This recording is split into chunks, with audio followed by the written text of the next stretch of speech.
Welcome to my channel, where your adventure into the future starts right now.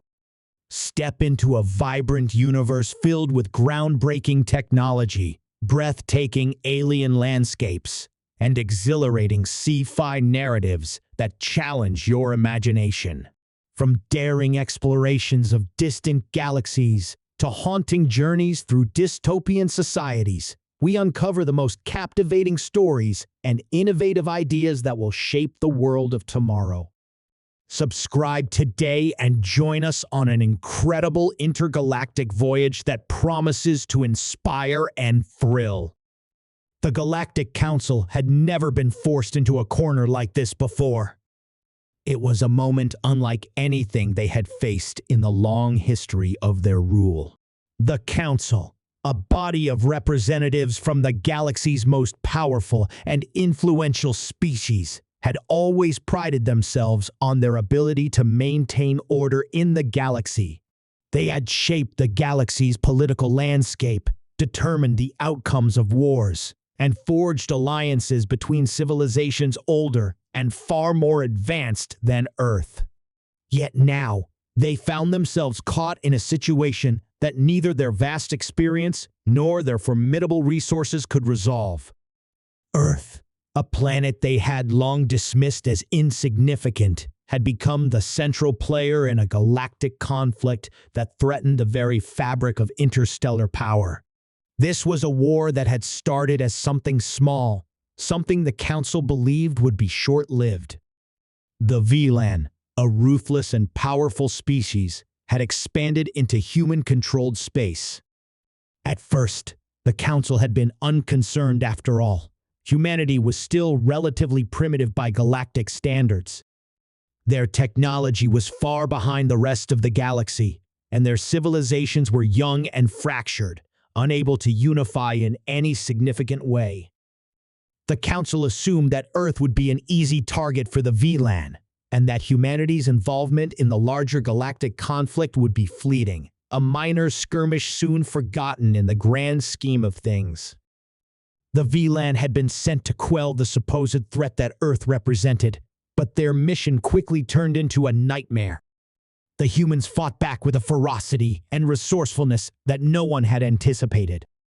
Earth was not the weak, helpless world the Council had thought it to be. Humanity had something that the other galactic civilizations had not counted on, an unyielding drive to survive. It wasn't just about military tactics or technology. It was about an inner strength, a willpower that could not be matched. Humanity's ability to adapt under pressure, to innovate and find new solutions, stunned the VLAN. And it soon became clear to the Council that the humans were winning. The initial clashes between the VLAN and humanity had been disastrous for the VLAN.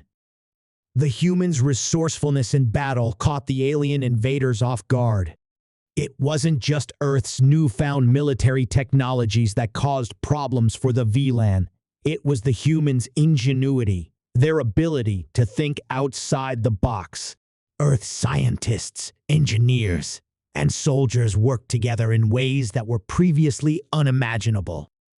They reverse-engineered alien technology, creating hybrid systems that were more effective than the original designs.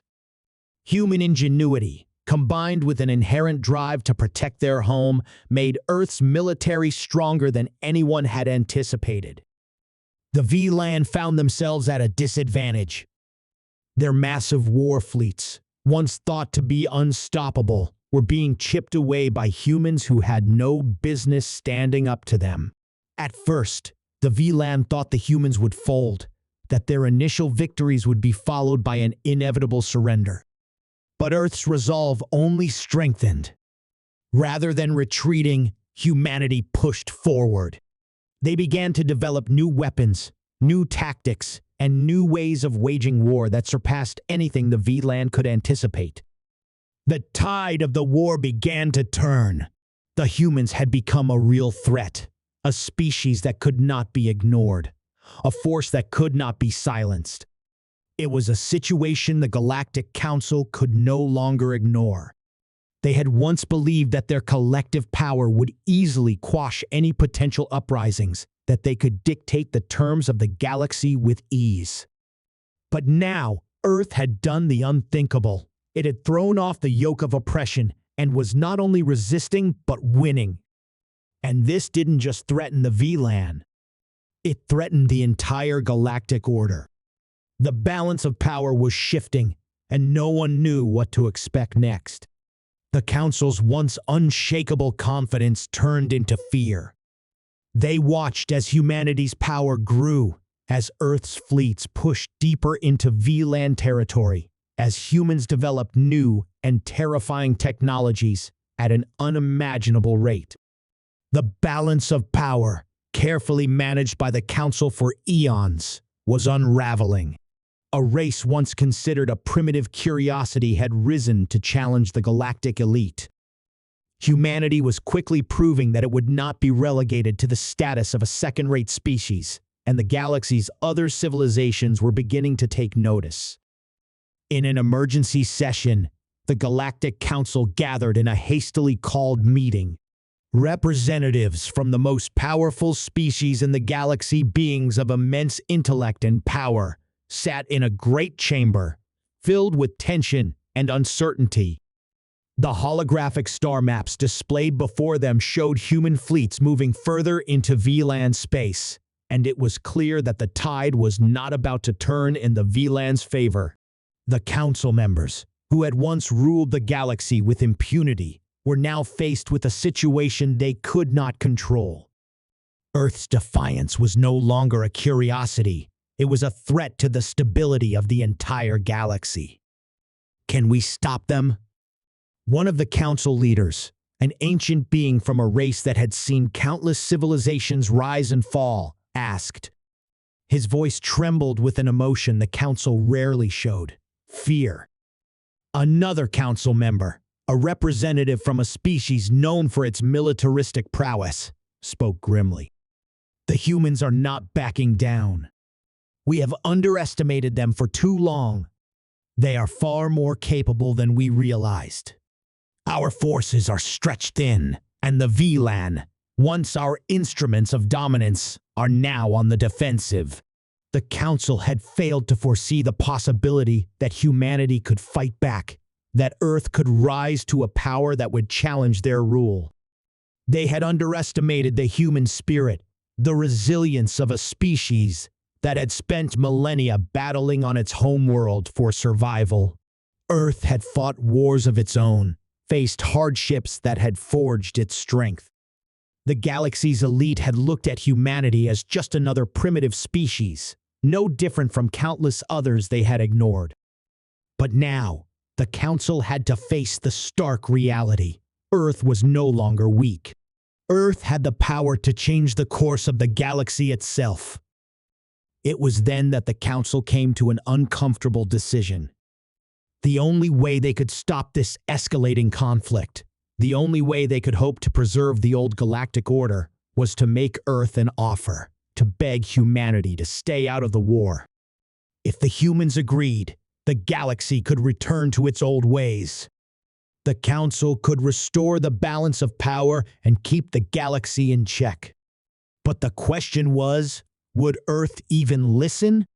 Would humanity, emboldened by its successes, choose to remain passive, or would they continue to fight, to push back the established galactic order that had long ignored them? Desperation set in. The Council, with all its power and influence, sent their emissaries to Earth. They chose their best diplomats, the most skilled negotiators from across the galaxy, to deliver a simple message: leave Earth out of this war. The plea was not a command. It was a desperate request.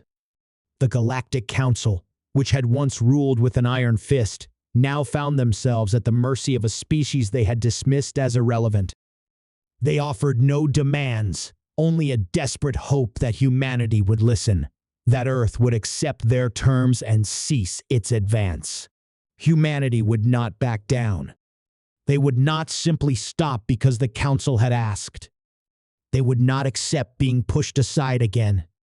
Earth had not fought for mere survival. It had fought for the right to stand on equal footing with the galactic powers. The humans were no longer content to be pawns in a game they didn't understand. They had learned the hard way that power in the galaxy was not a given.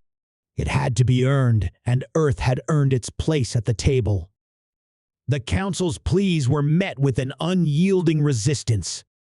Earth's leaders demanded respect, not just for themselves, but for every species that had been marginalized by the Council's authority. Humanity's rise was not just about Earth. It was about challenging a centuries-old system of dominance. The humans would not accept the Council's offer to leave Earth out of the war. They had fought, and they had won. They had earned their place in the galaxy. And so, for the first time in history, the Galactic Council, a body that had once dictated the fate of the galaxy, found itself on its knees, pleading for mercy. They had begged Earth to stay out of the war, to end the conflict that was threatening to reshape the galaxy. They had underestimated humanity, and now they had to live with the consequences. Humanity had shown the galaxy what it meant to fight for survival, what it meant to rise against insurmountable odds, and in doing so, Earth had changed the very nature of galactic power. And the Galactic Council, for all their power and wisdom, had learned the hard way that the one thing they could never defeat was the spirit of a species that refused to be silenced. Earth had become a symbol, not just of resilience, but of defiance. And the galaxy would never be the same.